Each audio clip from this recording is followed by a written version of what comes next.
family. I pray that we can be heard.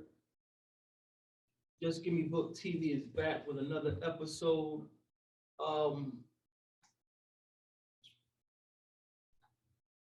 If those inside the Zoom classroom, if anything frees up, please let us know inside the Zoom so we can let this technology catch up to us. So this is our continuation of Just Give Me Book TV, and we're going to continue tonight with the virgin birth. It's not a debate, it's just a discussion, and we're examining the pro-Joseph position versus the pro-YAH position.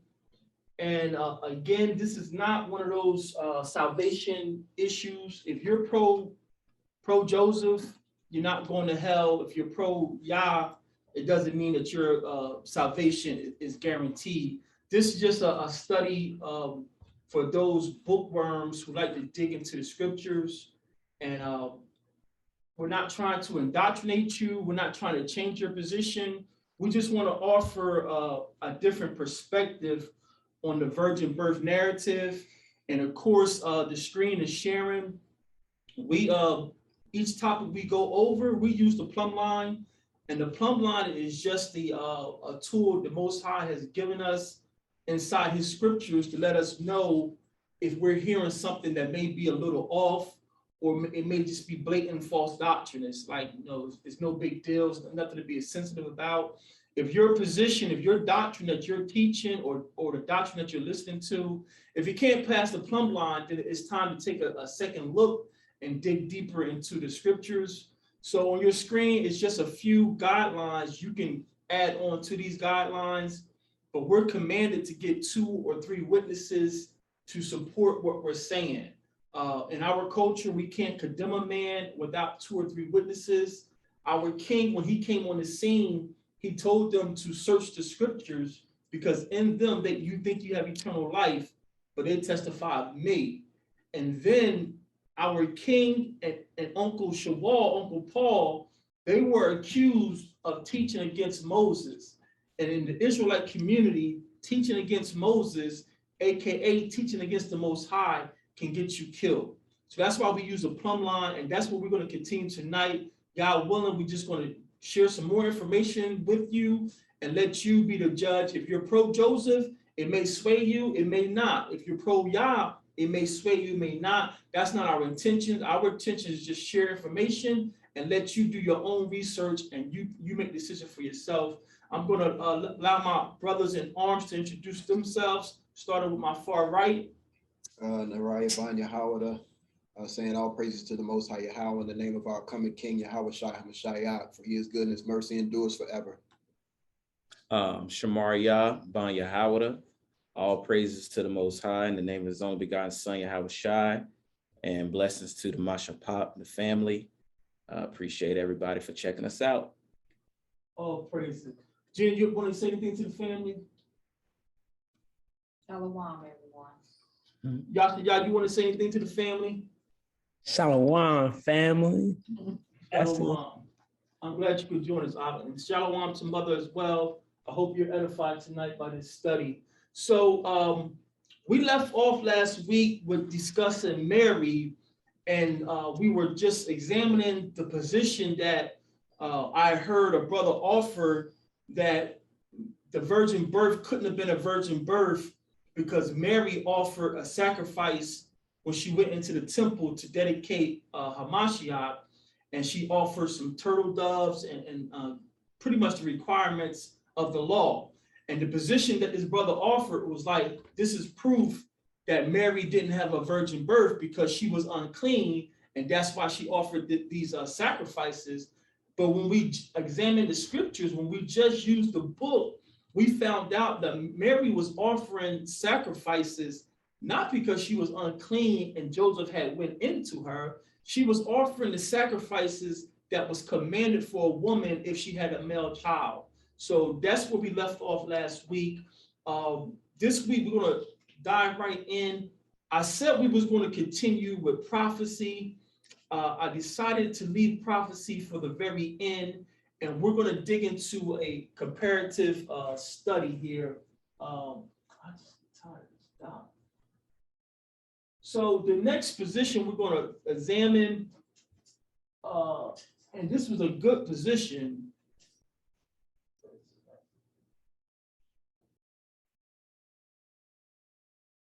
So I heard a brother say that if Mary's birth was a virgin birth, well, what about the other births or miraculous birth that occurred in the scriptures?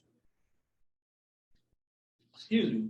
So, and if to all my pro-Joseph adherents out there, we're not throwing rocks. We're not saying you're off and crazy. We're just highlighting the most, I guess, research positions. There's a lot of crazy positions out there that they don't even deserve analysis. So these are some of the pro-Joseph positions that I've heard that are pretty much, they have merit. If you really, take a step back, it has some merit, and it looks like it could be that Joseph was the father. And one of the positions that I heard was, well, if the Most High miraculously impregnated Mary, not sleeping with her, but he impregnated her through his power, well, what about the other births with the other matriarchs? So we're going to examine our past matriarchs, beginning with our grandmother, Sarah. Then we're going to look at our auntie, Hannah. And then we're going to finish with our other auntie. Her name isn't mentioned in the scriptures, but she's known as Sampsons' mom. So we have three miraculous births in the scriptures, and Yah blessed these women. And the position that this brother offered, did the Most High impregnate these women also? Were these virgin births? So we're going to be Bereans, and we're going to take a look at these births and compare them to Mary's, to see if these births are indeed on the level of Mary's birth. Y'all ready? Can you take us to Bereshit 17, Genesis 17, verses 2 to 7? Genesis 17, verses 2 to 7. And we're going to take a look at this. Shema.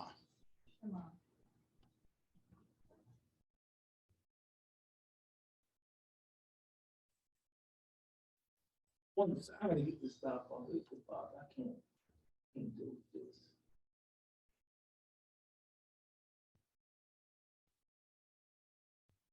One second. I'll get this stuff off.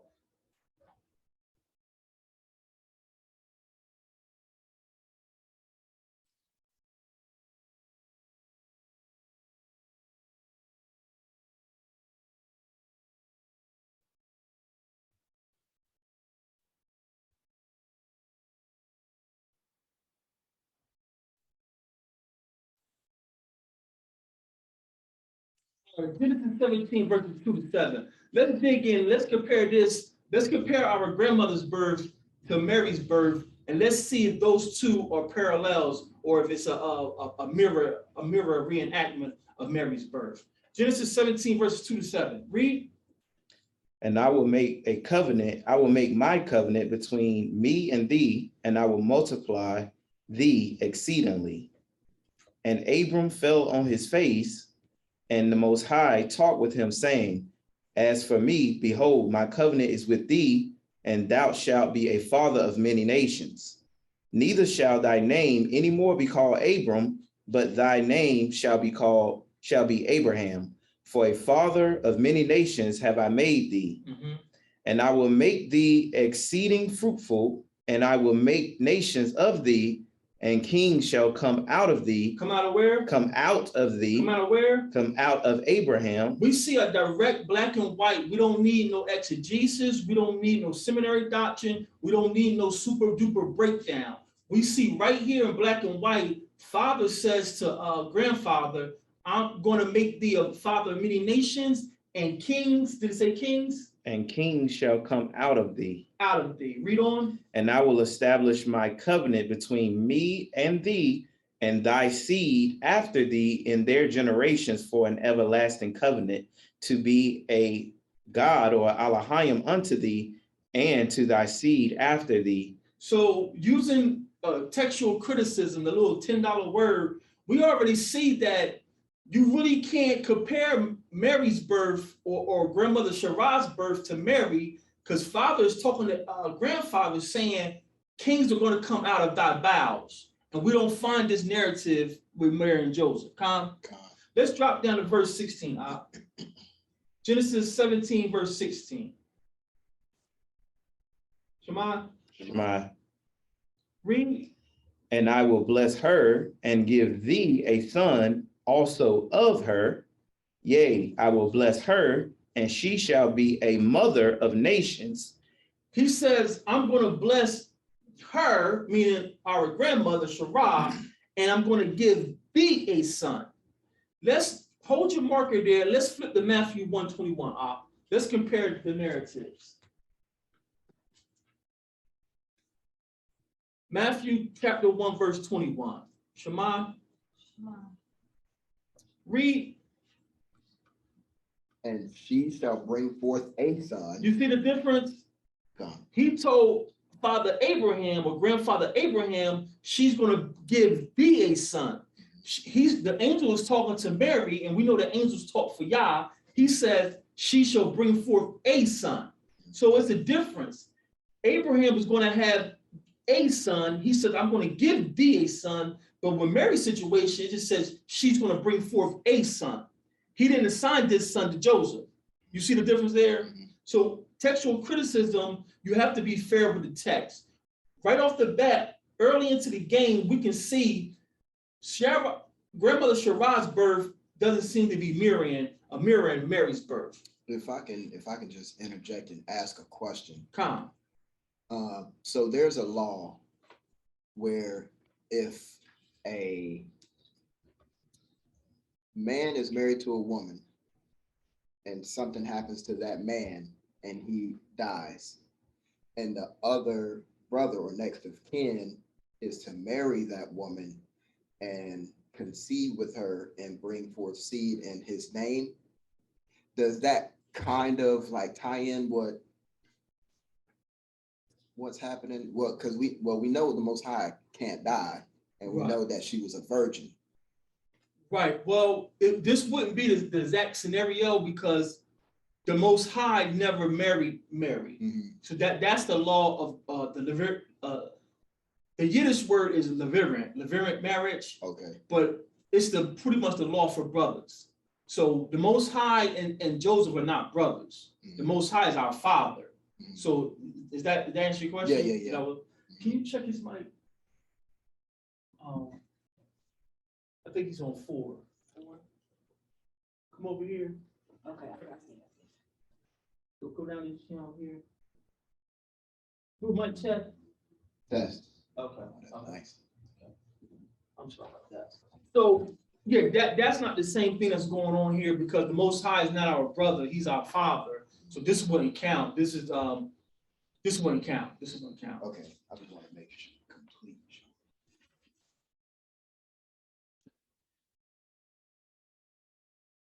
All right. So early in, we can see that our grandmother's birth is not mirroring Mary's birth. Let's go over to Genesis 15. Let's go to Genesis 15. And I'm picking up at verse 4. Genesis 15 and verse 4. Genesis chapter 15, verse 4. And behold, the word of Yahweh came unto him, saying, this shall not be thine heir, but he that shall come forth out of thine own bowels. Out of where? Thine own bowels. Out of where? Thine own bowels. We don't find this same language with Joseph and our king. Nowhere in the text, whether it be the so-called 66 canon or any pseudo picker, I haven't found.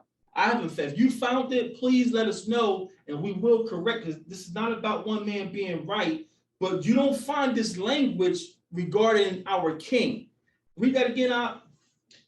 And behold, the word of Yahweh came unto him, saying, this shall not be thine heir, but he that shall come forth out of thine own bowels shall be thine heir. So you can't compare our grandmother's birth, Sarah's birth of Isaac, with the birth of Mary. So grandmother Sarah, she's off the table. You can't use her to say the same that it mirrors Mary's. Huh? Let's move on to our next one, our auntie Hannah, and let's examine Hannah's birth, and let's see if this is the same nature as Mary's birth. Let's go to 1 Samuel chapter 1, verses 5. 1 Samuel 1 and 5. Shema.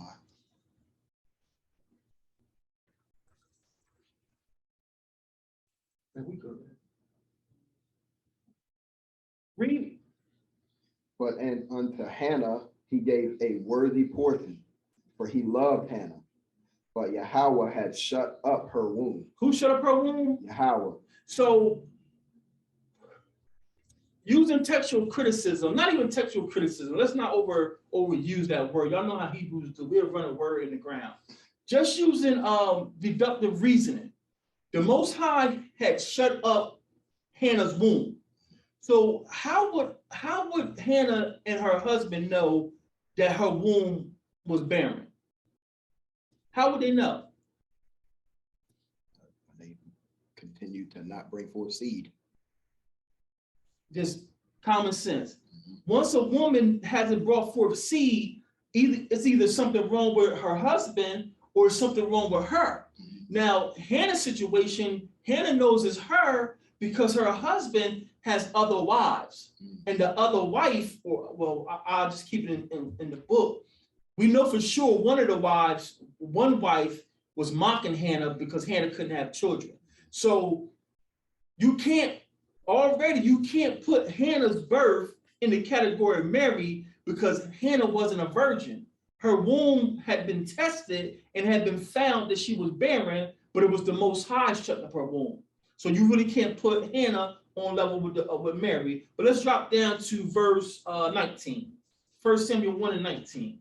The book of 1 Samuel chapter 1 verse 19. And they rose up in the morning early and worshiped before Yahweh, and returned and came to their house to Ramah, and Elkanah knew Hannah his wife, and Yahweh remembered her. Elkanah did what?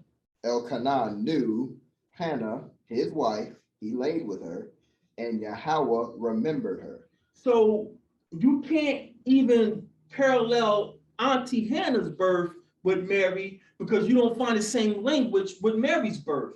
Here we have black and white. No one's interpolating. No one's forcing a position on anyone. You can't use our grandmother Sarah's birth and Hannah's birth is totally different. The Most High has shut up both of their wombs and he visited them, blessing them. But we have black and white that their husbands knew them, meaning their husbands laid with them.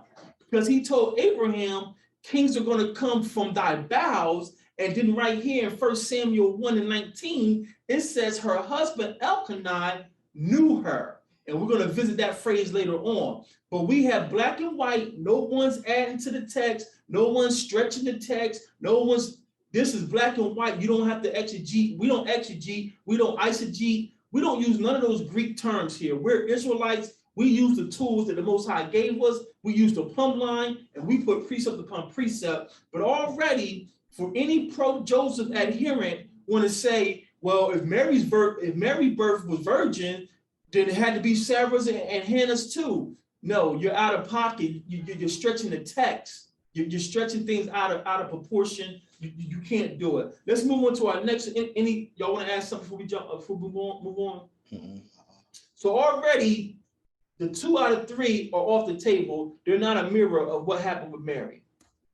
Let's move to our next one, and let's move to Sampsons mother. Let's go to Judges chapter 13, and pick up at verse 2.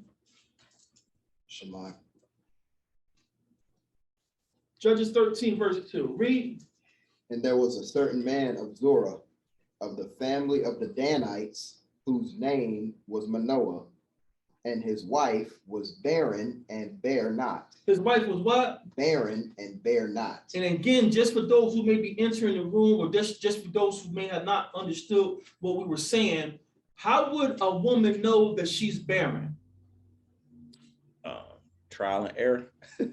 Trial and error. She had to lay with her husband and know she was barren. And again, in these days, if it's not the wife, it's the husband. If it's not the husband, it's the wife. So being that Sampson's mother was barren and it was confirmed she was barren, that meant she had laid with her husband. That means she was not a pure, untouched virgin. So you really can't put that with Mary. But just for the sake of argument, to be thorough, to be Bereans, let's go to Judges 13, verse 24. Judges 13, verse 24. Shema. Read. And the woman bare a son and called his name Samson. And the child grew, and Yahweh blessed him. So here the Most High has visited her, and now she's bringing forth Samson. Now with this birth, we don't have the clear-cut black and white that her husband knew her, but again, we got proof she wasn't a virgin because it was proved that she was barren. So again, just being, deductive reasoning, if she was confirmed barren, that meant her husband had known her husband had slept with her, and now that she has a son, it's kind of, deductive reasoning, her husband has went into her, and now she's bringing forth a son. So the three births, or how should I say it, the three miraculous births in the Old Testament are not parallels to Mary. Everybody see that? Does anyone beg to differ? I would like to add just for the case to support what you're saying regarding Sampson's mother. We know that it was a lawful and just birth because at no point in time was she put on trial for adultery of any kind or of any mischief going against her husband. Also, when you read the offering, the angel went into the fire back into the heavens or the Shemayim. So it was just her and her husband. So it wasn't any foul play regarding anything other than the lawful husband and wife. That's a good point, because if it was the foul, the angel wouldn't even bless that sacrifice. Exactly. That's a great point. Hallelujah. Hallelujah. So that was one position. And with the text, we just pretty much defeated it. You can't compare those three miraculous births to Mary's birth. You just can't do it. No matter how much you stretch and twist, you can't do it. A lot of brothers are twisting scriptures like tassels, and you can't do that. You have to be fair with the text. Let's go to our next position. The next position, this is one, if you're unlearned and you're dealing with some of these more seasoned brothers, they will hold you over the fire. They will rake you over the coals with this phrase, seed of man. There's a few passages inside the so-called New Testament that makes reference to the Messiah being of the seed of man. Let's get into some of them. Let's go to John 7, verse 42. Yachanan 7, verse 42. The seed of man. Shema. John 7, verse 42. Shema. Read. Hath not the scripture said that Hamashiach cometh of the seed of David and out of the town of Bethlehem where David was? So they're going to take you, some of these pro-Joseph adherents, they're going to take you to all these verses that says the seed, the seed, the seed. Let's pick up another one. I'm going to save that one for last. That's a good one. Let's skip Romans. Let's go to Acts 13. Let's go to Acts 13. They're going to take you to all these verses that mentions the seed, and they're going to try to break down the word for seed. Acts 13, verse 23. Shema. Read. Of this man's seed hath Elohim, according to his promise, raised unto Israel a savior, Yahushua. So we keep seeing the word seed associated with Hamashiach, Messiah. Let's go to their I want to keep this holy. Let's just go to Romans 1 and 3. Because this is the one they swear they got you with right here. Let's go to Romans 1 and 3. Shema. Romans 1 and 3. Read. Concerning his son, Yahushua HaMashiach, our Adonai, which was made of the seed of David according to the flesh. He was made of what? the seed of David according to the flesh. This is the one the brother's going to hold you to. And if you're not strong, if you're not studied, they're going to say, see, what do you think seed means? So they're going to take you to the Strong's Concordance, and they're going to take you, and you can do it on your own. Those of you who've been around for a minute, you can go to the Blue Letter Bible, and you can pull up all the scriptures with seed, and they're going to bring up this word. You see, seed comes from the Greek word sperma. Sperma means semen, and this is saying he's come from the seed of David. That means sperm. Does the Most High have sperm? And these brothers, they pretty much border on blasphemy, the way they talk about this. So you have to be very careful how you talk about, our Messiah and our ancients. So they think they're being cute and tongue in cheek, and they try to ridicule you. And that's what I'm saying. Don't try to ridicule someone or condescend. Just present your information. So we just read 3 verses that mentions the seed, and they're going to take you and take you to the definition. Can you read some of these definitions for us? 1, from which a plant germinates. So we know the Most High is not a plant, Messiah is not a plant, so that doesn't apply. And then it says A, the seed, for example, the grain or kernel, which contains within itself the germ of future plants. Still talking about plants, so that don't apply. I, of the grains or kernels sown. Okay. B, a seed, i.e. a residue or few survivors reserved as the germ of the next generation. Now, you see right in front of that definition, that's an abbreviation for a metaphor. So we can use, as Israelites, we can use seed as metaphor. He planted a bad seed in my mind and had me do such and such. So we gotta kick you. We gotta keep things in context. Read on. Just as seed is kept from harvest for the sowing. And then we have definition 2, the semen virile. There it is. It's semen. Seed is semen. The Most High doesn't have semen. The Most High doesn't have a body. He's not a man. The Most High doesn't have semen. Therefore, the Most High couldn't have impregnated Mary. It had to be Joseph. And they will just keep scoffing, but they can't find you a text that says Joseph went in unto Mary. They can't find you a text that says Joseph knew Mary. They can't even find you a text. Let's reread Romans 1 and 3 again out. Or is it Romans 1 and 4? No, it's 1 and 3. Read Romans 1 and 3 again. Concerning his son, Yahushua HaMashiach, our Adonai, which was made of the seed of David according to the flesh. The seed of Joseph? The seed of David according to the flesh.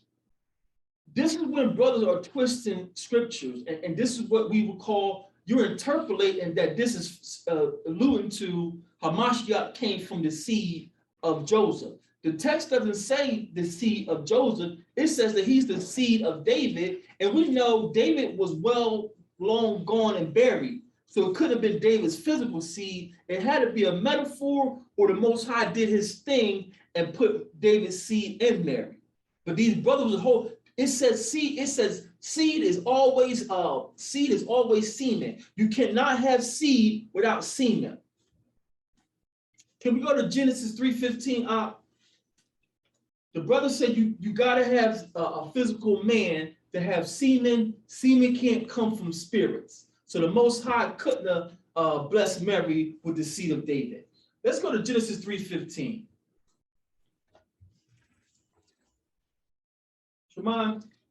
Shema. Read. And I will put enmity between thee and the woman, and between thy seed and her seed. It shall bruise thy head, and thou shalt bruise his heel. Family, what is going on in this story right here? The Most High is bringing judgment against the serpent. The Most High is telling the serpent, I'm going to put beef. I'm going to put a perpetual war between your seed and the woman's seed. Now, family, is this a physical snake the Most High is talking to? Because if it's a physical snake, then all our problems are solved. All we gotta go is go to Walmart and get a 12 gauge and just start popping off steaks. But this is saying I'm gonna put a perpetual war between an evil seed of Satan and the seed of the woman. So can you read the word there for seed? Zara. Mm-hmm. Strong's H2233. Zara would be Zara.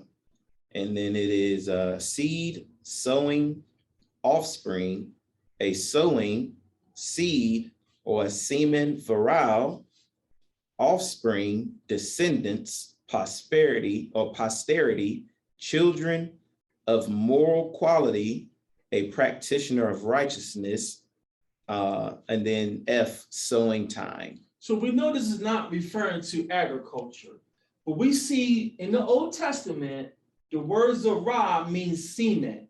And this is the woman's semen. Do women have semen according to the scientists? Women don't have semen, they have eggs. And this serpent, according to my understanding, this serpent is not a physical snake. This is Satan coming to the woman in the form of a snake. And we have text, proof text, what any of this little Greek doctrine you want to use, we can verify this with text that this was not a man in the garden. Satan had transformed himself into a snake and he was talking to this woman. So if you want to say that seed always relate to semen, you have to explain this. Any pro-Joseph adherent that says that seed always refers to semen and angels or spirits don't have semen, you got to explain Genesis 3:15. You can't be selective with your explanations or just gloss over things or keep twisting things to fit your narrative. If you don't know, you don't know. But if you're going to hold to seed, it is always semen. You got to explain the text in Genesis 3:15. So Hamashiach coming from the seed of David is either one or two things. The Most High is using it as a metaphor, how David was a righteous seed, or the Most High is going to, because he is the great I am, he's going to take physical seed of David and put it into Mary. You have to be a Berean, you have to be fair with the text. You can't take someone to every single verse where you find the word semen, a seed, and say, see, seed is always semen. But then when we go to Genesis 3:15, the Most High is cursing the serpent or Satan, saying, I'm going to put enmity between your seed and the woman's seed. We have to be Bereans. We have to be fair with the text. Anybody want to add anything? I kind of do. It's if I'm jumping the gun on this, but in Luke 1, I'm just gonna go straight to it. At Luke 1 at verse 30, this is, the angel approaching Mary, letting her know what the deal is. And the angel... Hold up, because I think we got it coming up. Okay. I think we got it coming up. If not, it's going to be starting off next week.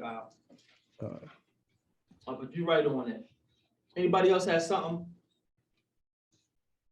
And again, we're not trying to sway anybody's position. We're just trying to provide another way to look at these scriptures, because too many teachers, and I use that term loosely, too many teachers have been too loose with the text and just interpolating their spin into the text.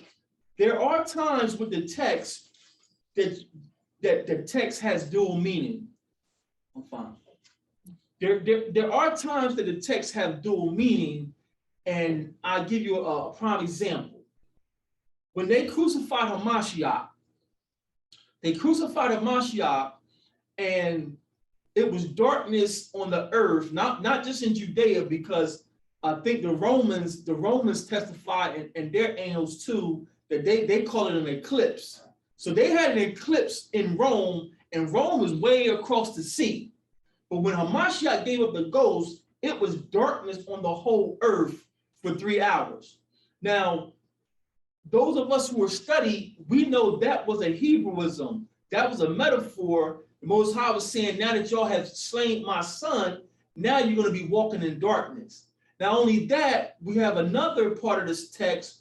It says, and of course, they're reporting this after it happened, they found out that when Messiah gave up the ghost, that the temple veil rent in two. The temple veil just tore in two pieces. Now, we knew after the fact that meant the Most High didn't want any more animal sacrifices. So there are times with the text that the text does have dual meaning, but too many brothers, and I'm just going to put it out here, too many brothers are still Christians. We learned that in Christianity that this text has a deeper meaning. This text there's something to it. And when the text does have dual meanings, you just can't all free willy-nilly add what you think it is. If a text has dual meaning, it's still going to have witnesses to corroborate that second meaning, what we call Hebrewisms. Too many brothers, I don't care how seasoned they are, we're all still Christians underneath. And that's what you learn in Christianity. This text means this text means that. But if a text has dual meaning, you still should bring forth witnesses. So we see semen or seed can be a metaphor, or when it comes to Mary and her child, the Most High put a physical seed in her. Now, it can't be a metaphor because she brought forth a baby, and metaphors can't have babies. So we know, according to all the witnesses, the Most High literally, physically put David's seed, his lineage, inside Mary. But let's keep going. Let's keep going. So let's double back to Romans 1 and 3. Can you read Romans 1 and 3 again? Shema. Shema. Read. Concerning his son, Yahushua HaMashiach, our Adonai, which was made of the seed of David according to the flesh. According to the flesh. So these brothers, this is where they interpolate. They twist the text to say, see, he's made of the seed of David according to the flesh. And what these brothers are trying to portray is that this phrase, according to the flesh, is meaning that Joseph slept with Mary. He came from Joseph's flesh. But the text doesn't say that. If the text doesn't say that, you just can't say this is proof that Joseph slept with Mary, because it doesn't even mention Joseph's flesh in here. I'm going to show you why the writer keeps saying according to the flesh. Let's go to 1 John 4 and 2. I'm going to bring us some history. 1 John 4 and 2. Shema. 1 John 4 verse 2. Read. Hereby know ye the spirit of Yah. Every spirit that confesseth that Yahushua HaMashiach is come in the flesh is of Yah. So a little bit of history that people don't know if you just stick to this so-called King James Bible. When Hamashiach walked this earth, there was always a contention. There was always a beef going on behind his back, even amongst his disciples and even among Israelites. It was always whispered, what is he? Is he really man, or he's a spirit? Oh, he got to be Elijah. There's people who never seen him. It was like it had to be a spirit. There's people who didn't believe in a resurrection. So when he resurrected, it was like it's a ghost. And what did he tell Thomas? Feel my hands. Put your finger in my side. He ate with the brothers. He's like, flesh and blood can't eat. So there's always been a argument whispering, what was he? Was that really God we saw? Was he an angel? Was he a spirit? So our elders, the apostles, they started trying to write against that. Anybody who's rejecting that Hamashiach didn't come in the flesh, he wasn't a man, he says they're of the devil. So when these brothers try to stick that according to the flesh and say, see, that's saying that he comes from Joseph, they're a little unlearned. They don't know the history of our nation. And just to give you a proof text, because this is just give me book, we don't want to keep talking to you. Here's a free resource online. You can download this as a PDF. Can you give them the title of this? History of Dogma by Dr. Adolf Harnack. By who? Harnack, Dr. Adolf Harnack. He's a doctor. He's a doctor. So this is a writing by a doctor, and this is going back to the 1900s. This Dr. Harnack, he wrote the history.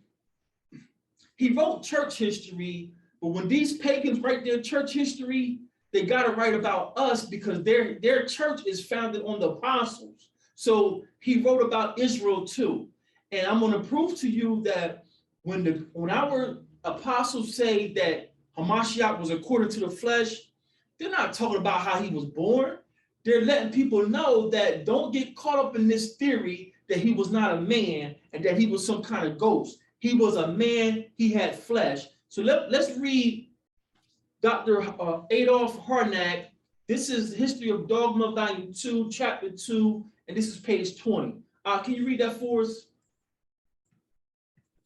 Chapter 2, the setting up of the apostolic standards for ecclesiastical Christianity, the Catholic Church. So the Catholic Church, quiet as it kept, the Rome, I said it Shabbat. Rome has nothing original. They stole everything from us. The word Catholic is universal, and the universal church started with the Israelites. And I'm gonna explain to you why. I don't have the text ready tonight, but I do have research to verify this.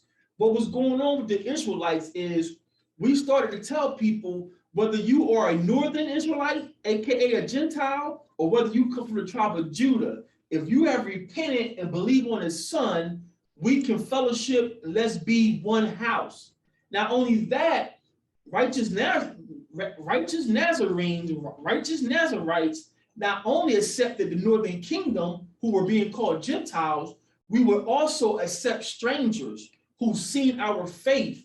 They seen us being thrown to lions, and they would say, man, this Messiah has to be real. What must I do to inherit eternal life? So we had Nazarites in the first century made a universal congregation. Yes, it was dark black Israelites, but yes, it was strangers saying, hey, we believe on that Messiah, even though we didn't see him and we may not be natural Israel, but these men are not giving up their freedom, their money for nothing. So the first universal, the first Catholic body of people started with the Israelites. When Rome came and conquered, they hijacked the Catholic Church just like they did everything else. But this is how they set it up. We may take as a preface to this chapter 3 celebrated passages from Tertullian's, whatever that says in Greek. In chapter 21, we find it is plain that all teaching that agrees with those apostolic churches, which are the wombs and origins of the faith, must be set down as truth. So what Tertullian, one of their church fathers, is saying, we have to set our churches up with the writings of those apostles. So he was like, if we're going to do this thing, if we're going to leave pagan idolatry and we're going to follow this Christ character, well, it's only natural that we set our churches up on the writings based on on the apostles, our apostles. Read on.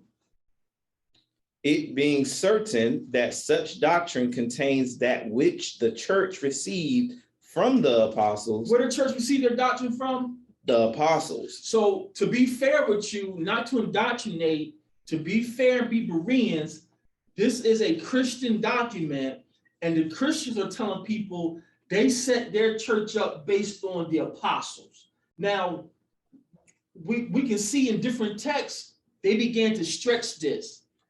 They began to say, yeah, the apostles did this. And when you go talk to an unlearned man or one who never met the apostles and you have authority over them, they have to take your word that the apostles did this. But a lot of these pagan Christians never met our apostles. But this is how Rome is setting up their church. But there is a little bit of truth underneath how they set things up based on the writings of the apostles. Read on. The apostles from Christ and Christ from God. In chapter 36, we read, let us see what the Roman Catholic Church, has learned, what it has taught, and what fellowship it has likewise had with the African churches. The who churches? The African churches. What do y'all think these African churches look like? African, like melanated. So Rome is looking towards the black folks to set their congregation up. It acknowledges one God, the Lord, quote unquote, the creator of the universe, and Jesus Christ, the Son of God, the creator, born of the Virgin Mary, as well as the resurrection of the flesh. Resurrection of what? Of the flesh. So this is going back to the 1st century when Rome is just getting a real stronghold on the world, and now they're about to really dig into Christianity. Now, we just read that, and it really means nothing to us because we didn't grow up in pagan idolatry like Rome did. But for Rome, for a Roman or Greek to say that there's one Lord and he's the God of the universe, meaning he's invisible, this is really big for these people. So Rome is saying, we're going to set our church up like these Hebrew apostles, like these Israelite apostles. What these Israelite apostles was teaching, that's going to be the grounds of our faith. And what was the last part you read? As well as the resurrection of the flesh. Again, you and I is second nature. Most of us grew up in church, right? So when we hear the resurrection, we don't have a hard time with that. Messiah resurrected, and we just, but in their day, this was, you get scoffed at. You believe a dead man resurrected? So for a pagan Rome to forsake their idols and go to a Hebrew faith and says, yes, that Messiah resurrected and he was in the flesh when he resurrected, this is huge. This is like flat earth. Yeah. This is huge for them. So when you read in the text that Messiah came of the seed of David according to the flesh, it's not saying that that Messiah came in the flesh like a man had come in the flesh. They keep emphasizing flesh to quell all this noise that he was a spirit, that he was a ghost. Let's get a second witness. This is Hardneck's History of Dogma Volume 2, and this is page 22. Can you take it from what should be the basis of Christian union, but the problem was for a time insoluble. So these pagans, because our way of life is foreign to them, that's why we got so much corrupted text in scripture. They're trying to get a grasp. What should Christianity be? What should this whole lifestyle be? And they never really got it together. You see them struggling to form their Christianity way up until 325 in Constantine era. What we're reading right now is going back to 150 AD. So they struggled for 300 years trying to say, okay, what this thing's going to be. And they were always looking to Jerusalem and copying always in a corner. Oh yeah, they got unleavened bread over there. So let's make some other unleavened bread over here. Oh, they fasted. What day of the week is it? Rome was always spying on Judea, trying to set their religion up. Eavesdropping. Ear hustle. That's what the Romans kept doing, trying to build their religion. Read on. Isn't that how Easter came to be? Like, Come. For there was no standard and no court of appeal. From the very beginning, when the differences in the various churches began to threaten their unity, appeal was probably made due to the apostles' doctrine. So when these pagans started having disagreements in their pagan churches, they said, hey, let's check with the Israelite apostles. That's what these pagans are doing. So when you hear the word Christian used in antiquity, you got to dig deeper, because depending on the epoch you're in, Christian could refer to a Nazarite or could refer to a pagan. This era of Christianity is referring to pagans. So that's why you got to kick it. You got to keep it in context. These pagan Christians are trying to get a foothold on what their doctrine should be, and they call themselves trying to imitate the apostles. Read on. appeal was probably made to the apostles' doctrine, the words of the Lord, tradition, sound doctrine, definite facts, such as the reality of human nature, flesh of Christ. So what of Christ? The flesh of Christ. And the reality of his death and resurrection. They said these have to be the foundation principles of our Roman Catholic Christian traditions. We have to copy the apostles' doctrine. We have to copy the words of Christ. We have to copy their traditions, and we got to use sound doctrines. We got to find definite facts, and we have to accept that Christ came in the flesh. These are the foundation principles of Christianity, Roman Christianity.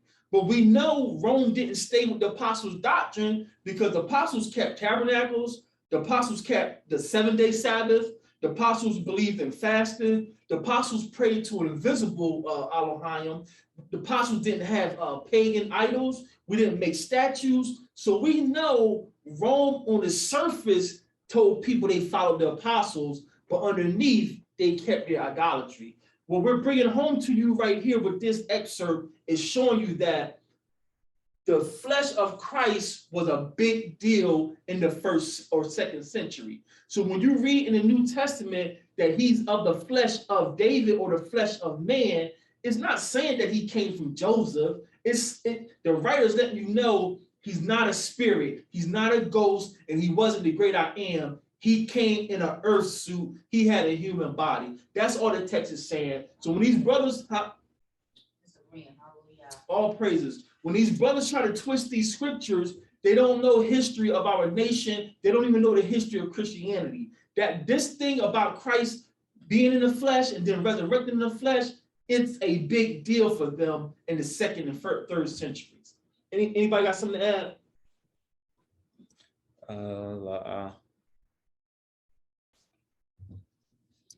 All right, this is going faster than I thought. We ain't gonna be here all night, y'all. So now let's move back into textual criticism.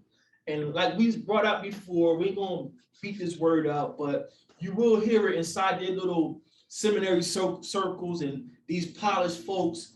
And we're gonna compare some texts inside the scriptures, and we're gonna contrast this to some of the positions that I hear some of the pro-Joseph adherents say. Let's go to Luke chapter 2, verses 49 through 50.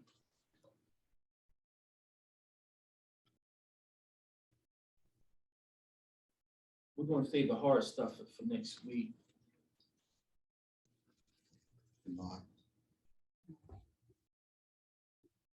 Luke chapter 2, verse 49. Read. And he said unto them, how is it that ye sought me? Wist ye not that I must be about my Father's business?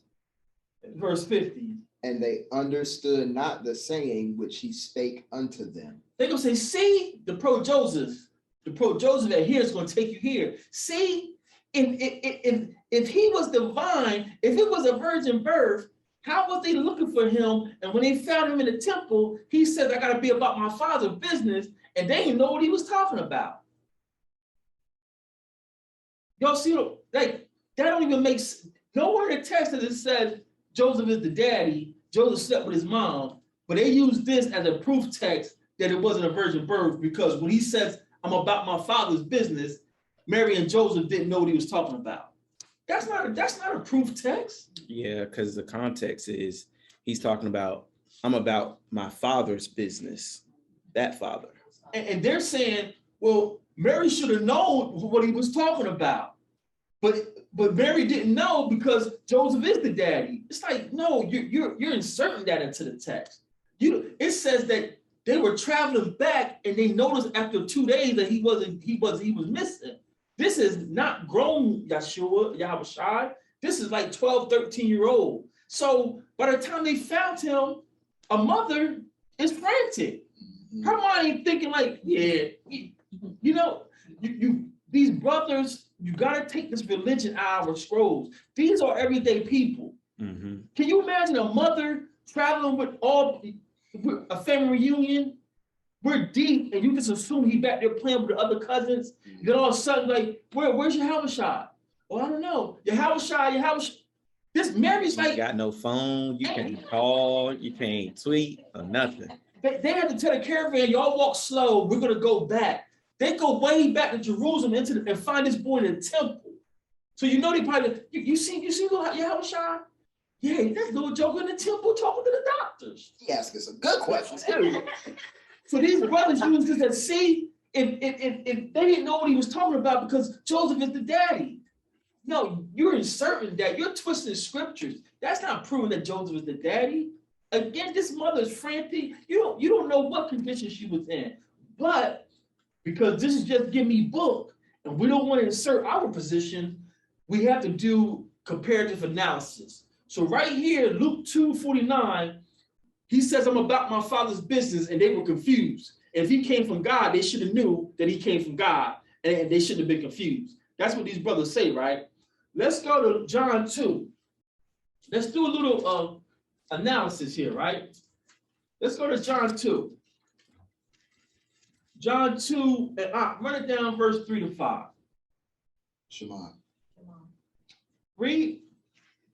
And when they wanted wine, the mother of Yahushua said unto him, they have no wine.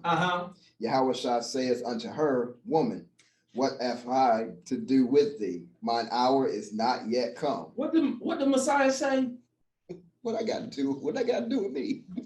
This just came to me before I got here. I was going over my notes.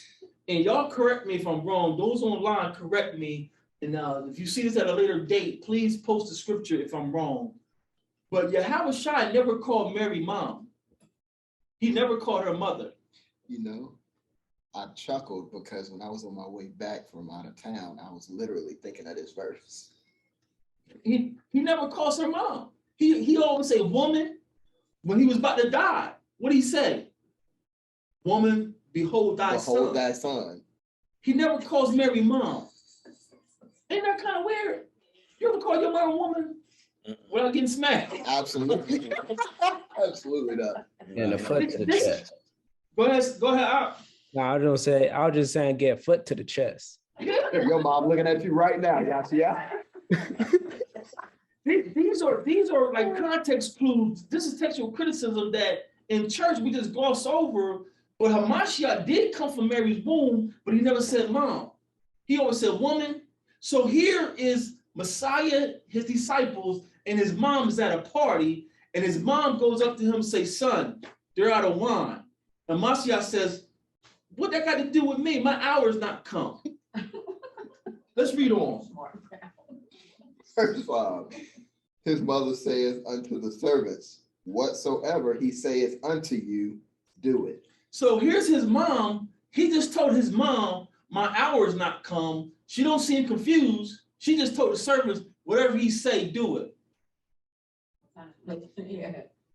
So here she knows who he is. Mm-hmm. So you can't use Luke 2:49 and says, oh, she didn't know what he was doing, so that means that Joseph was the daddy. You're twisting things. Right here, she knows, look, whatever my boy say, do it. Because she knew he had the power to turn that water into wine. Was Joseph a winemaker? Mm-hmm. Joseph was what? Carpenter. So how did she have faith to know that he could turn the water into wine? She knew who he was. Yeah, ever since that very first conversation when that angel visited her. She's the first one who knew, and she had faith. She said, be it unto thy handmaid as you have said. Mary was the first human being to realize who he was in her womb. Mm-hmm. So you gotta be fair when you compare these, because believe it or not, I know it may sound strange to y'all, especially if you just coming in, but you got Israelites who cherry pick scriptures. Just like they accuse the Christians of, Israelites cherry pick scriptures to fit their narrative. So you can't say Luke 2:49, oh, Joseph's the daddy, because when he said he must be about his father's business, they didn't understand what he was talking about. But then when we go to John 2, and Mary says, y'all out of wine, hold up, I gotta connect. How does she have so confident? Because his dad ain't no winemaker. Now, if his dad was a winemaker, I could see, oh, my boy learned to trade from his dad, and Yahushua makes some wine. But his dad was a carpenter. And then inquires his captain, he's like, he never was around his dad. Matter of fact, he pulled other men from around their trade with their dads. Because how did he find the apostles? He pulled the apostles. So it's all working. So the fact that his father was a carpenter has nothing to do with him. He was never doing carpentry. It take time to make regular wine anyway. Huh.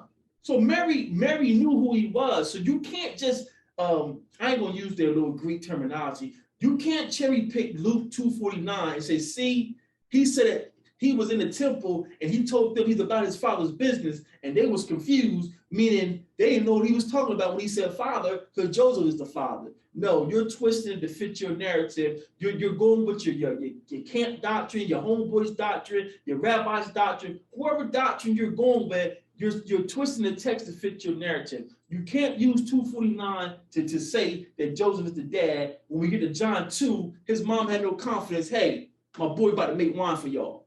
You can't. You have to be fair with the text. Have to be fair with the text. So let's go to another one. Did I go back? So let's go to. I'm gonna put this up online. Let's go to the wisdom of Sirach. Slakia, the wisdom of Solomon. We're gonna go to the wisdom of Solomon, and well, for the sake of time, I won't. Y'all pull it up on y'all phones. Go to the wisdom of Solomon, and we're gonna read the first six. No, sorry. Let's do it like this. Go to the wisdom of Solomon, and we're gonna start at verse 3.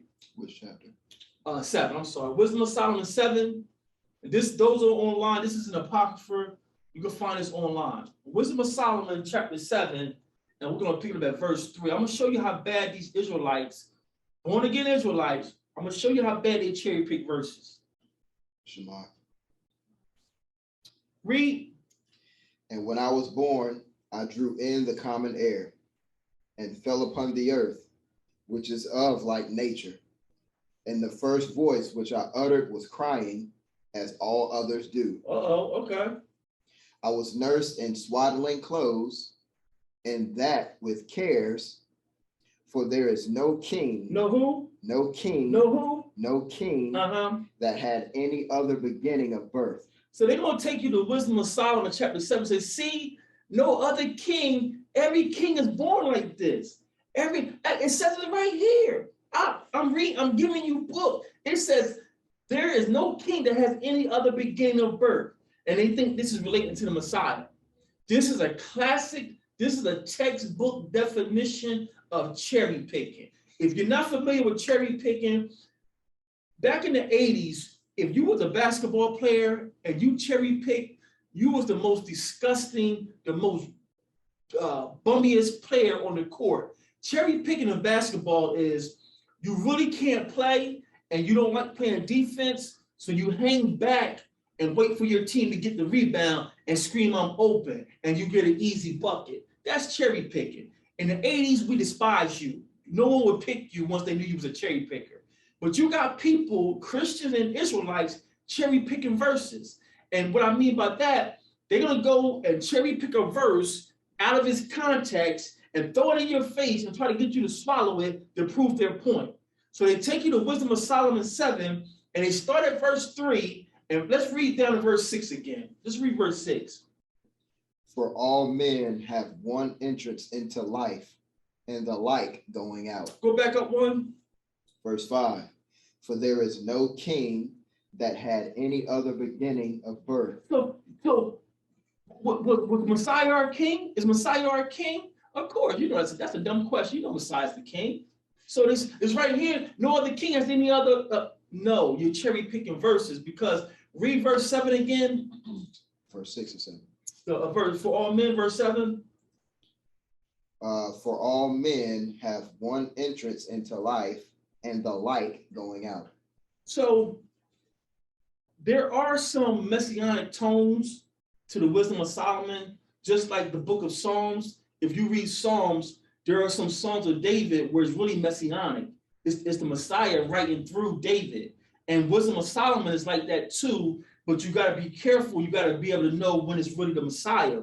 Right here, they're going to take you and they're going to isolate this verse and get you to think it's talking about the Messiah. But verse 7 says, For all men have one interest into life, and the light going out. How did Messiah go out this life? He ascended. How many, y'all got any relatives ascended out of here? That actually, so I'm reading this same chapter, Wisdom of Solomon, and verse 1 had piqued my interest. You jump in.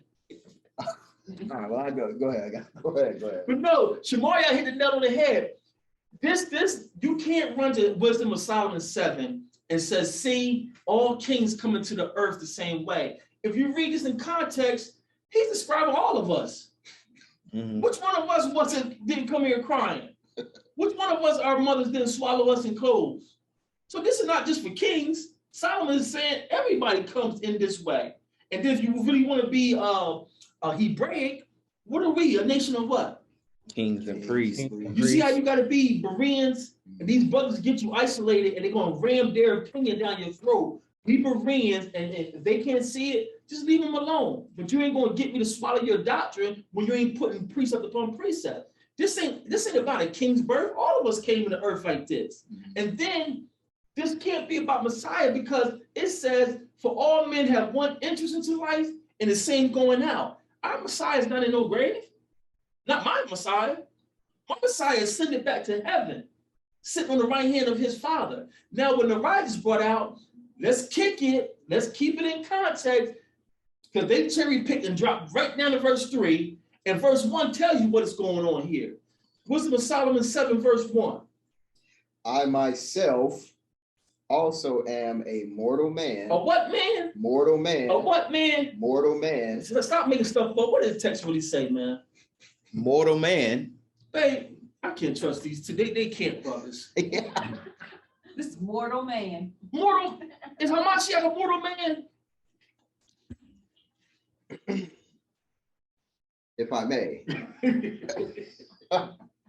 We're just having fun. We ain't trying to hurt nobody's fun. You got to make light of this thing. If you pro Joseph and this is what you hang on, all praise be to Yah. But we want to be Bereans. We want to just give you book. And this text is not messianic.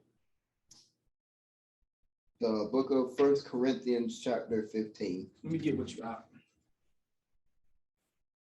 1 Corinthians 15.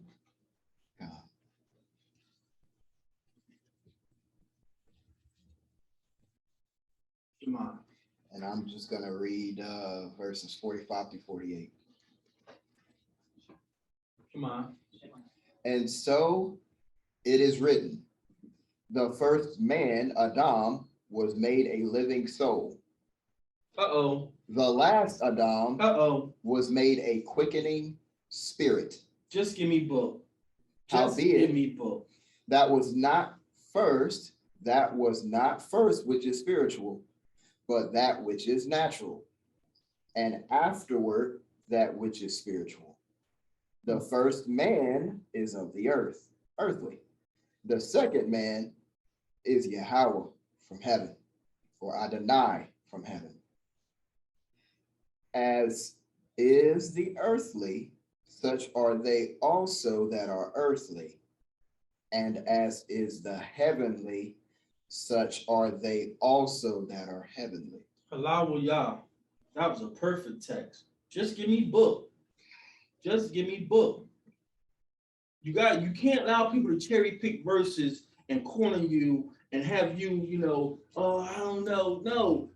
Just like we tell the Christians, stop taking the text out of context, it goes the same for us Israelites. Whether they be Morays, rabbis, any of these little special titles they want to hold to, or whether they be just laymen like the rest of us, it don't matter.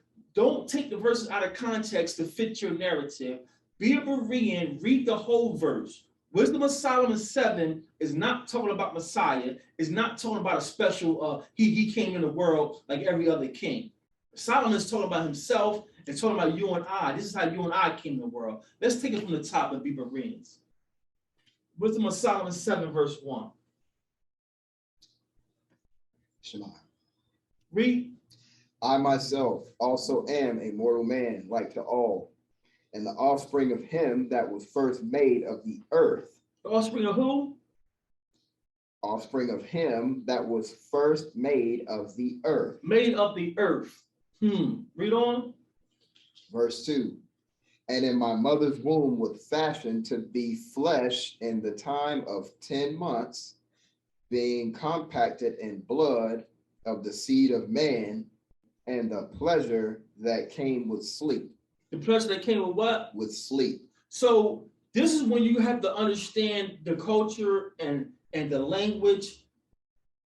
This publisher or these translators are trying to put Hebraic thought and clean it up into Old English. Read that phrase again.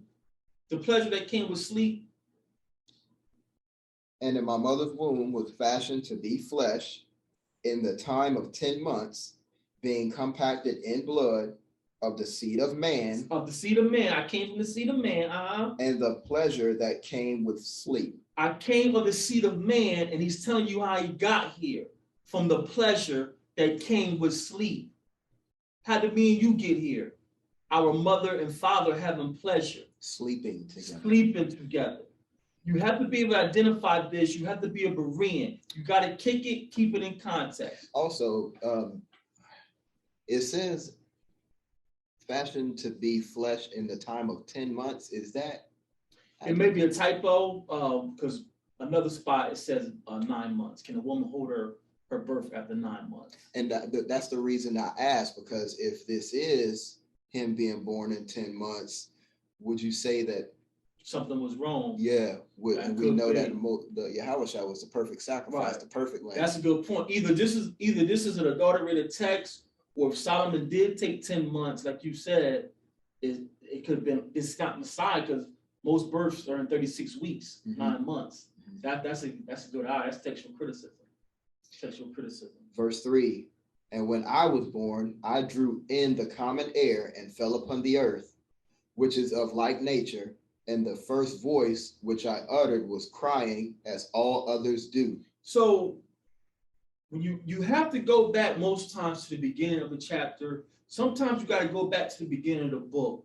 Brothers cherry pick this verse and they take you here and they hone in like a what do you call those missiles? Honing missile? Heat seekers. Heat-seeking missile, and they go right for verse 5. For there is no king that had any other beginning, and they say, see, Yahushua was born our king, and he had the same beginning as any other man. And when you go back to verse 1, it gives you the perfect context. Solomon is talking about his beginning. This has nothing to do with Messiah. This is cherry picking 101, family. Cherry picking 101.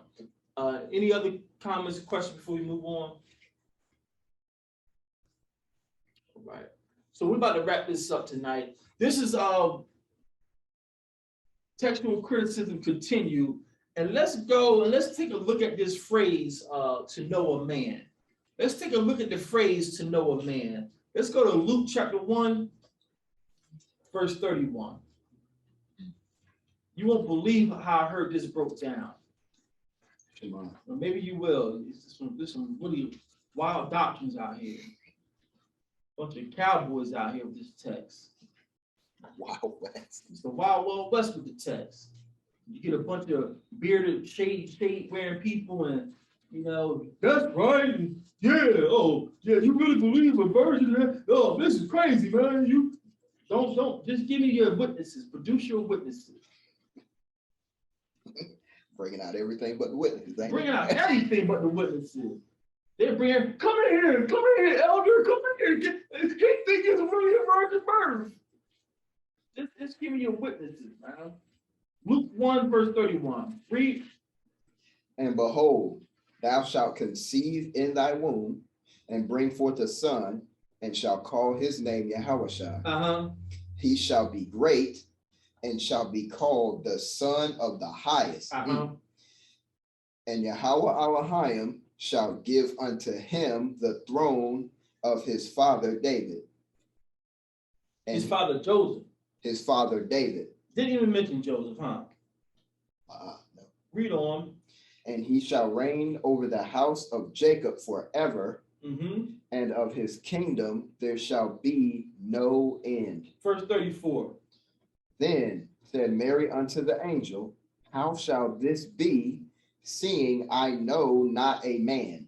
So Mary's saying, how can this be, seeing I know not a man? And I grew up in church, so I ain't gonna lie, like most of you, I still have some Christianity in me. This is the facts of the case. It's gonna take years to get all this Christianity up out of us. But I grew up believing that phrase, I knew not a man, is referring to her being a virgin. Anybody grew up believing that? Mhm. Queen, you grew up believing that? Mhm. Tazabah? So I heard this brother break this verse down, says, her saying, I know not a man, is not referring to her being a virgin. She's saying, how can this be? I'm going to have this great son, and I don't know no man of this stature. Oh, no. I didn't expect you to say that. I didn't know what to expect, but that definitely wasn't it. I'm like, what? So he says, yeah, go back. Let's go back and read verse 32. Let's go back and read verse 32. Verse 32, he shall be great and shall be called the Son of the Highest. Mm-hmm. And Yahweh Elohim shall give unto him the throne of his father David. So this man, he's a teacher. He's big out there. He's one of the all-stars. He's like, this ain't, she's just overwhelmed. Like, she can't believe she's gonna have this great son. And at this time, Israel's in a fallen state and there's no great leaders. So she's just overwhelmed. She's like, how can this be? I don't know such a great man. But is the angel telling? So if she don't know this great man, because I don't want to, I'll make sure I'm not twisting things. So if her not knowing a man is referring to her not knowing such a man of great stature, so the angel telling her she's gonna meet a new man, because ain't she engaged to Joseph? So it's like, how can you twist this? Like, yeah, it's not saying she's a virgin. It's saying she don't know such a great man. So how's she gonna bring forth this child? But if you go back up, don't it say she was espoused? Verse 27, Luke 1:27. Can you read that for us?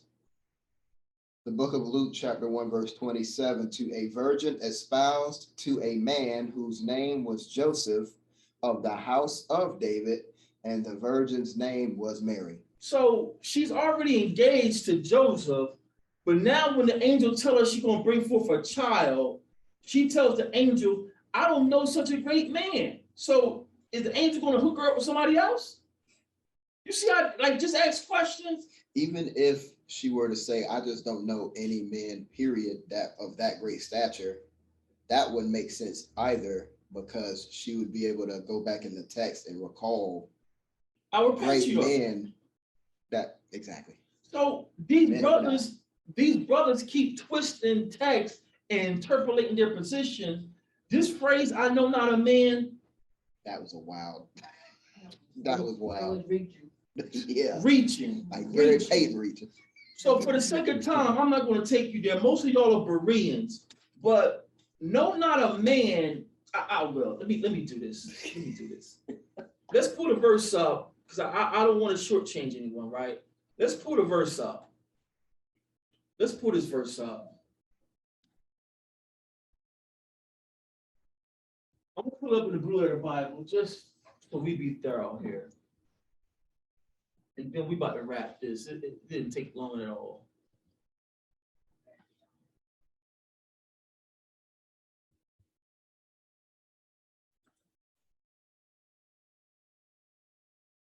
What's that? That's Luke 1:34. Let's pull this up in the Blue Letter Bible just to be thorough.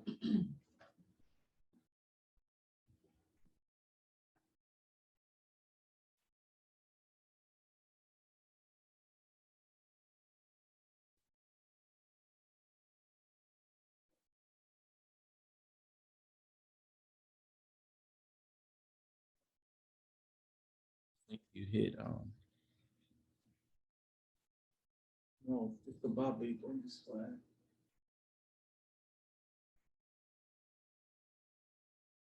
So what verse was that? 34? This brother says that she's saying she don't know a man of great stature, not that she's a virgin. So this is Luke 134 in the Blue Letter Bible. And Mary says, how shall this be, seeing I know not a man? Let's click on tools.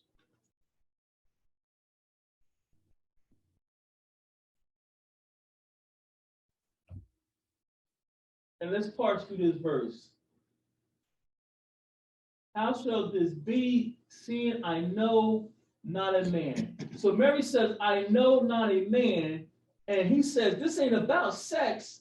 Let's click on this Strong's G 1097.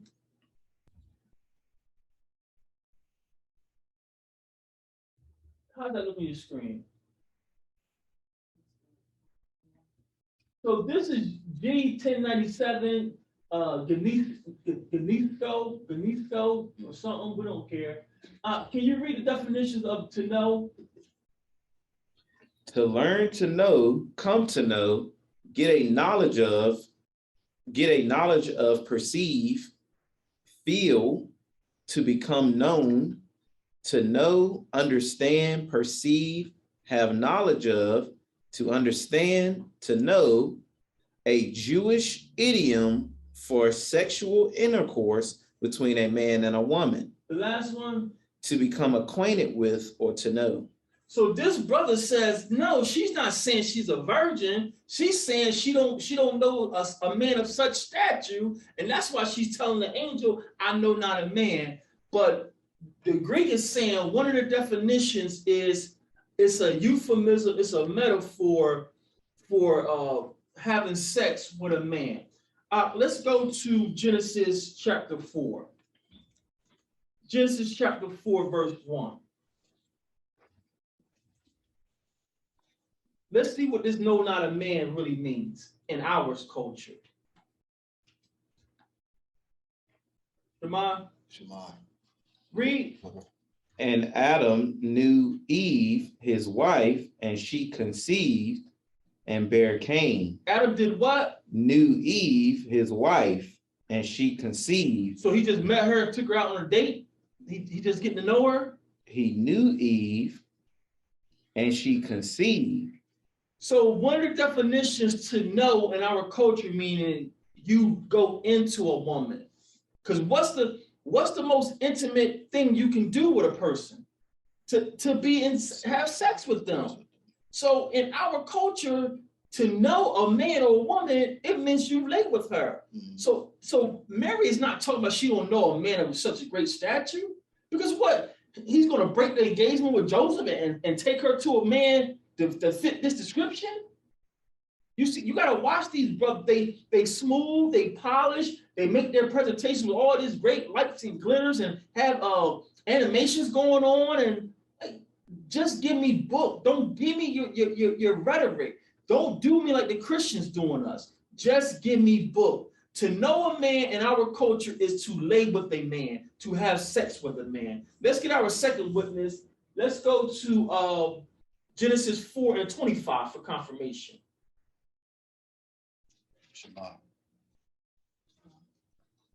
Genesis 4:25 for confirmation. Read.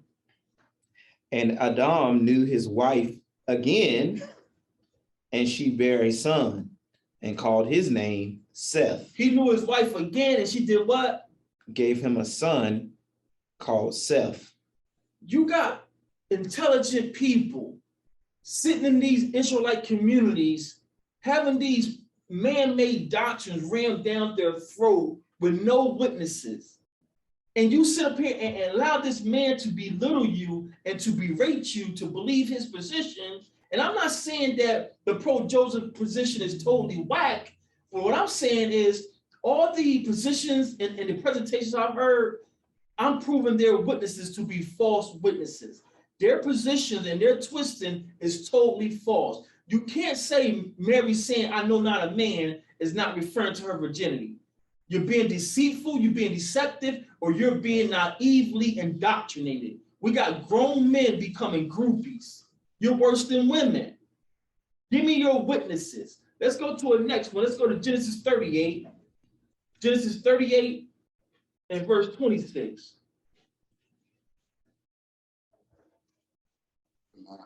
Shema. Read.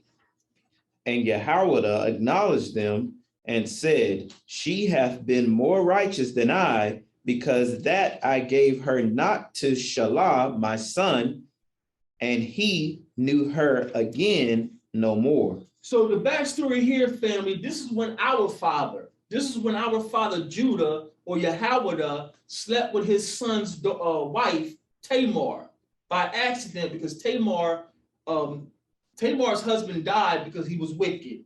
And Judah told her, go back to your family's house, and when my next son come up, you can have my next son. Tamar made herself up as a whore, and Judah, our father, got drunk and slept with his son's wife. And y'all know in Israel, that's a sin. But Tamar made Judah give him his ring as a pledge. And when he was about to have her killed, she told the messenger, give Judah this. And when Judah saw it was his ring, she says, this woman has been more righteous than me. And what he says that Judah did with her, verse 26. He gave her not to SELAH, his son. So I can't give you to my son now because I've been with you. It's already bad enough you married my first son and he died, but now I've been with you. I can't give you to my next son because this is folly. What are you saying? And he knew her again no more. He knew her again no more. This ain't us twisting stuff. We're not putting our spin on this. We're giving you witnesses, black and white witnesses. To know a man means you slept with her. When Mary told the angel, I know not a man, she's telling the angel, how I'm going to have this baby and I haven't even slept with a man. That's what Mary is saying. For these men to get on their cameras, get on their channels, or to get on your phone and telling you, you really think it was a virgin birth? Don't give me what you really think. Don't ask me what I really think. Show me some text. Just give me book. Let's get to the next one. Let's go to 1 Samuel 1:19. 1 Samuel 1:19. This is just give me book TV. We're not indoctrinating, but we're not going to allow you to indoctrinate us either. 1 Samuel 1:19. Read. And they rose up in the morning early and worshiped before Yahweh and returned and came to their house to Ramah. And Elkanah knew Hannah. He did what? Knew Hannah, his wife, and Yahweh remembered her. So him knowing his wife, he just met his wife or something? What do you think that means? This is his wife who he's been with for years. She's been barren and she's been crying to Yah. He knows her and she conceived. You got to kick it, keep it in context. Let's get our last one, 1 Kings 1:4.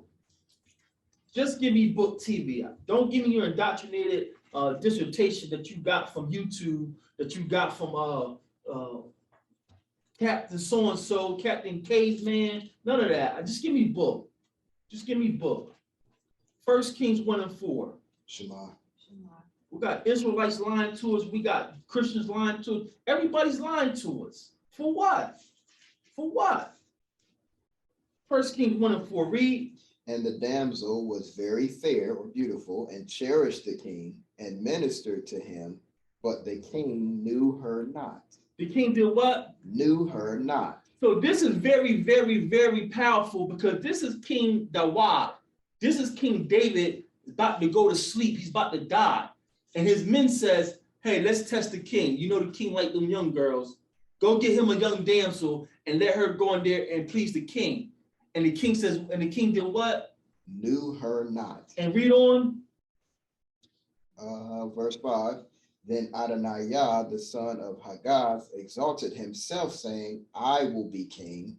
And he prepared him chariots and horsemen and 50 men to run before him. So when King David didn't sleep with this girl, when he didn't know this girl, they knew King David was pretty much done.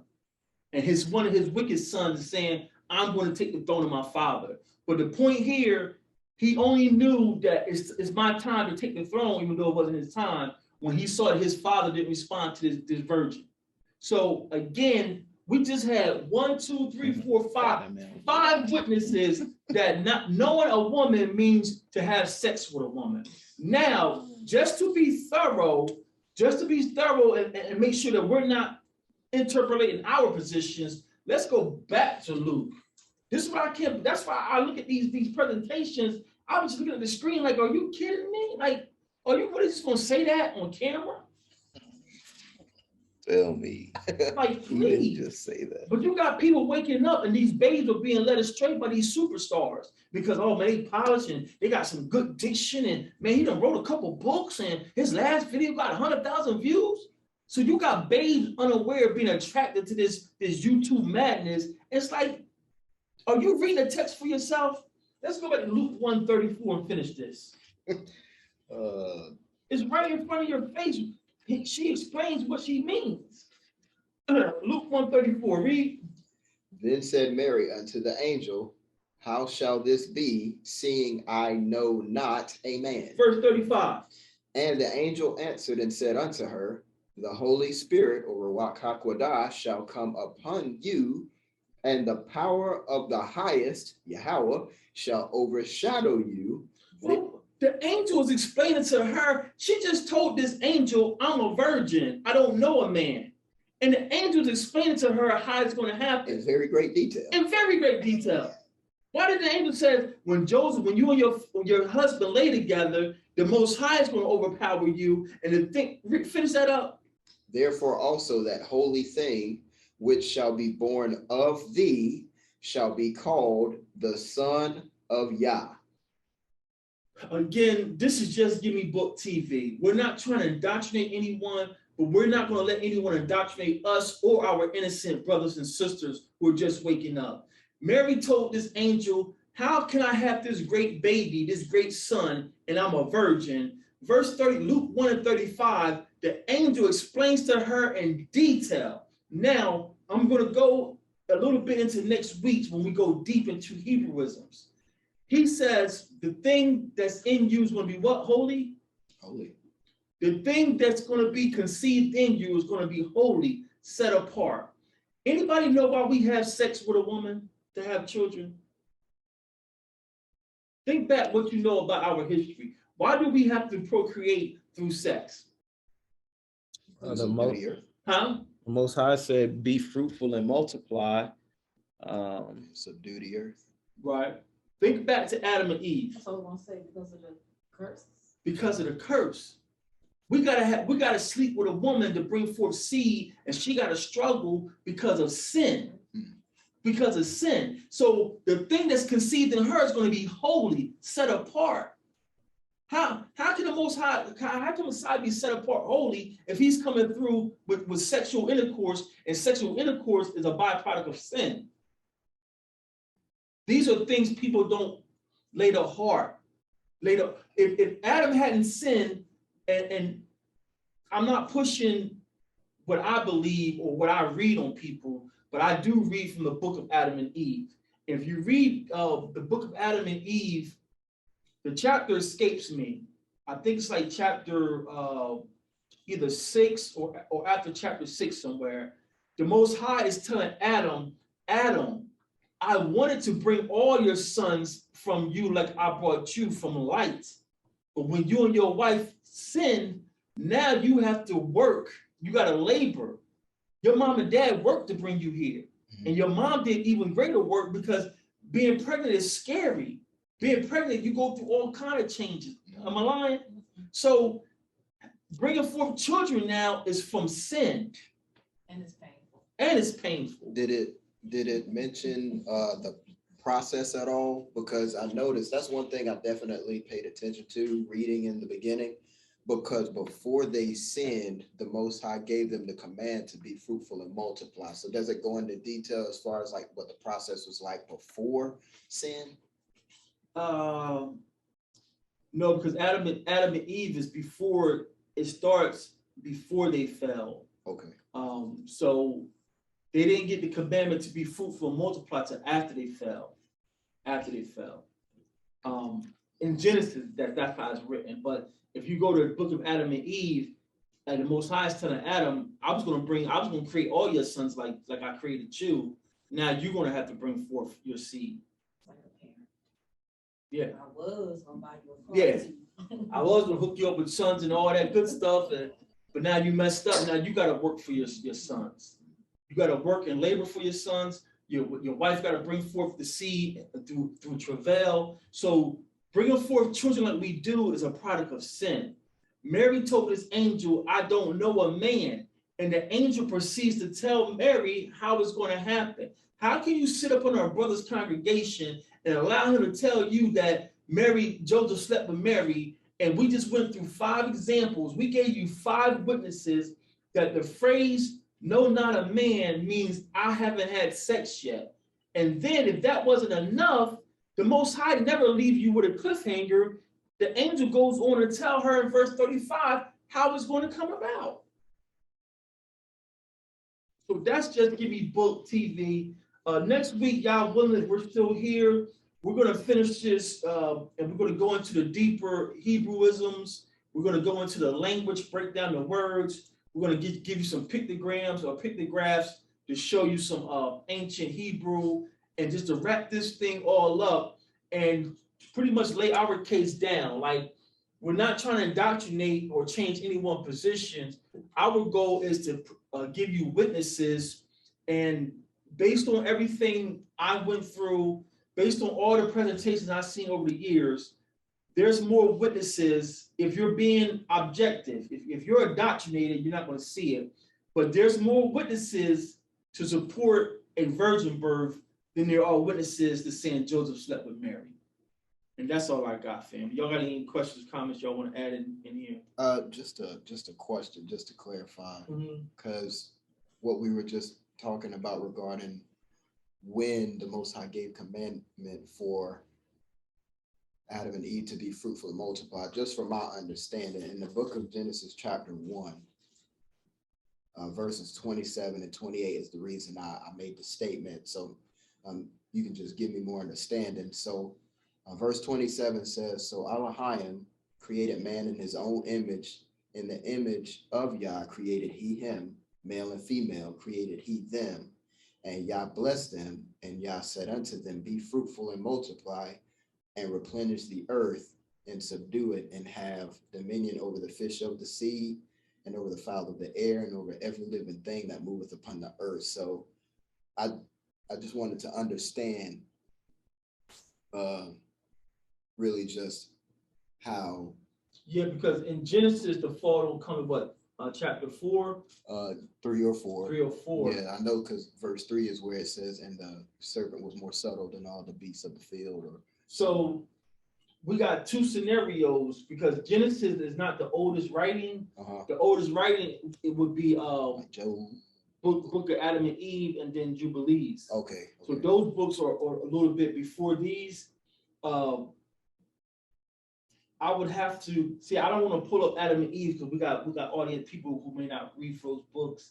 But if the Most High is telling them to be fruitful and multiply, in Adam and Eve, he told them, I was going to bring more light. I was going to bring light from you and make your sons. But since y'all fell, now y'all got to come together and y'all got to make your sons. So I would, without having witnesses, because this is just Give Me Book, I don't want to just give you commentary like they do us. I would say I dig in and I can't reference Adam and Eve because people won't accept that. I check Jubilee. Let's check Jubilees. Let's check Jubilees and check. I know most Israelites read from Jubilees. Let's check Jubilees and see how Jubilees words it. Okay.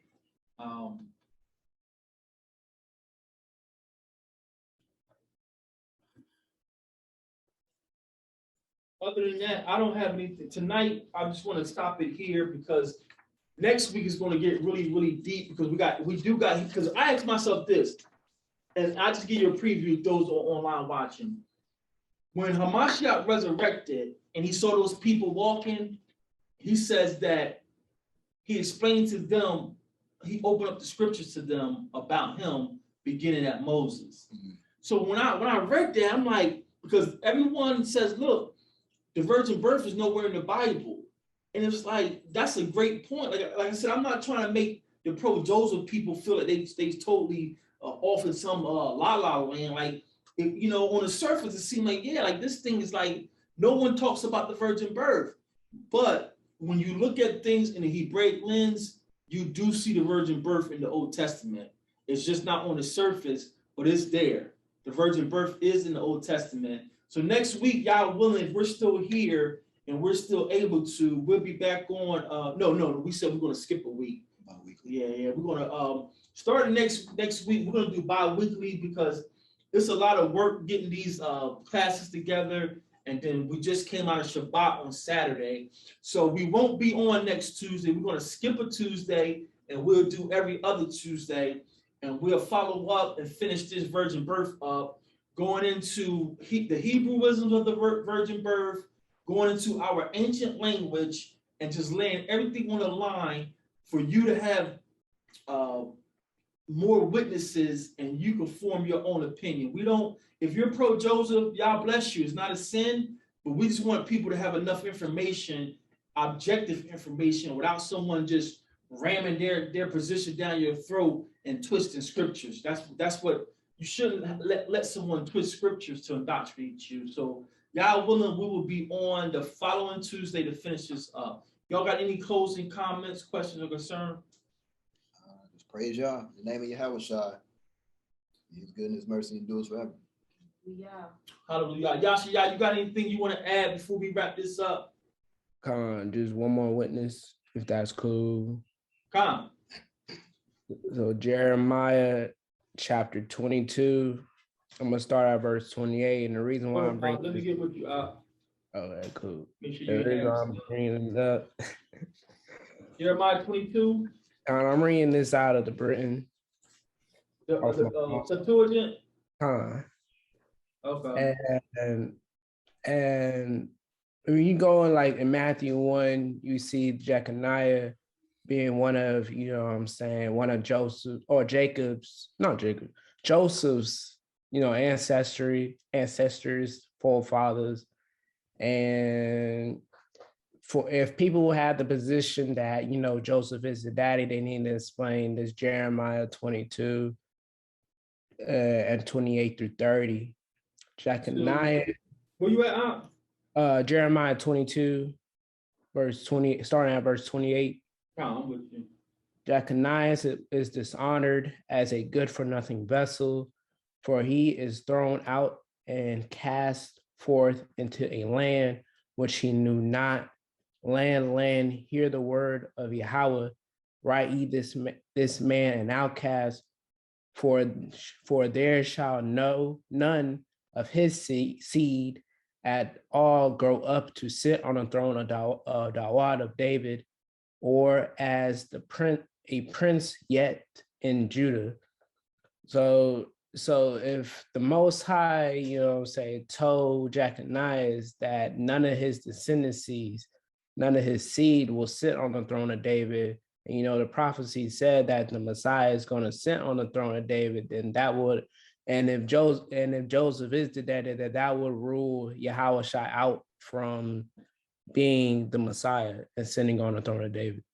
So the birth had to be virgin. So, And go over that real slow for those that are new and for the people in the back. Explain to them real slow and loud. So we know that the Messiah is destined to sit on the throne of David to rule. And if Joseph is the daddy and him being of the descendancy of Jeconiah, that would have made Yahweh Shai HaMashiach being of the descendancy of Jeconiah, and that would have ruled him out from being, that would disqualify him from sitting on the throne of David, because it said right here in Jeremiah within this text that the seed of Jeconiah, none of the seed of Jeconiah would sit on the throne of David. So the birth had to be. Yeah. Joseph is from one of the seeds of Jeconiah. Right. That would rule Yahweh out of rulership if he was Joseph's son. Right. So that's a deeper study that people don't. When you let someone indoctrinate you and you don't search these scriptures for yourself, you believe that. But if he comes from Joseph, then he definitely can't be. You can't say he comes from Joseph and you believe he's the king of Israel, because it contradicts this prophecy. Jeconiah was cursed. Not all David's, because David had multiple sons. It's just that Jeconiah's line can't have a successful rulership. So that was a great precept, great breakdown. Great breakdown. All praises. Any other questions or comments before we break?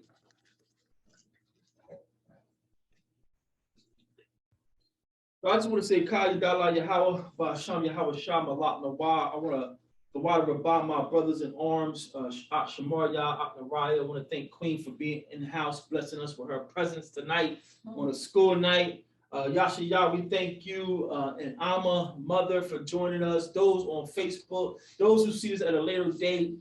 Again, if you have any questions, comments, or concerns, please feel free to Torah Group. We're not a bunch of councils of aggressive men going to rip your head off and tell you don't know what you're talking about. We ain't going to throw you out the assembly. If anything is not clear, or if you have some positions that we may not have gotten to, and you think it's credible, if you think it's worthy of investigation, you can drop a comment on this video. You can drop a comment on the Facebook Live.